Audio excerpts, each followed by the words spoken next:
Our job is to be solution focused and be relentlessly optimistic, but it is challenging making a books balance and giving the quality we want to give to the children. Morning Charlie, come on, amazing day ahead. There is a thing about the headship chooses you, the school chooses you, and I did feel that. As soon as I came here, I felt at home, I felt like there was a job to do, but that I had the experience to move the school forward. He's not always in his office. He's always like out and on the corridors. Good afternoon ladies. It's a lovely place to work. I do get likened quite a bit to Tigger. I could see that in me. Mr. Reed's I've learned a lot today. It's been ranked really highly as a happy place to be, and I would second that. It's a lovely size of town in that everyone seems to know each other. When I got dragged up to town at 8 years of age, everyone we passed, my mother either knew or was related to them. The thing is about Macclesfield is that there's hidden poverty. Within Macclesfield itself, there's a lot of people really struggling. Studied here at the college when it was just a college, and Max, you can see, has gone through a hell of a lot of change in that time. Recently I've seen a few more shops being boarded up, and so yeah, I hope it survives the forthcoming crisis.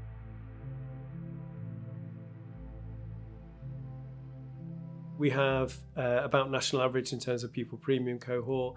However, I'm very confident that there's a group of students and parents in our community that sit just above that and are really struggling to cope. Some of the children have had to have changes in their diets, just to manage the food shop, I would say. I think it's horrible because like I know like the prices are going like up and everything's going like expensive, and not many people have lots of money to afford things. One of the things that's really affected our current Year 11 is their ability to study outside of school. So we have a really significant cohort who have got a great work ethic, but are leaving school at 3:30, going to a local pub or restaurant and doing a multi-hour shift, so 2, 3, 4 hour shift, and working on a Saturday and working on a Sunday. I know for a number of them, it's to make sure that the family finances can stay in the black. Do they have the chance to come to revision sessions, which we put on after school on Saturdays, at the holidays? Maybe not, because they're having to earn money for their families. I think when you work in the school, in that community, you really do start to realise that. And it's the small things that you notice. Not being able to afford the school shoes. We have a whole bank of uniform in the school, and it's really low at the minute. We're really desperate for actually donations from ex-students. There was a huge concern with heating the school. Were we going to be able to afford to turn the heating on this year? And I think we kind of tried our best to keep it off for as long as possible until it just got too cold for that to be viable. It's very challenging, and where do head teachers make savings? Well, you have to have enough teachers in the building to teach the kids, and we've made all the savings we can there. So we've reduced our number of teachers down to the absolute minimum, so it's tight as a drum in terms of efficiencies. Where do you make savings then? You make savings in admin staff, in teaching assistants who we need in classrooms but can't afford to have in classrooms.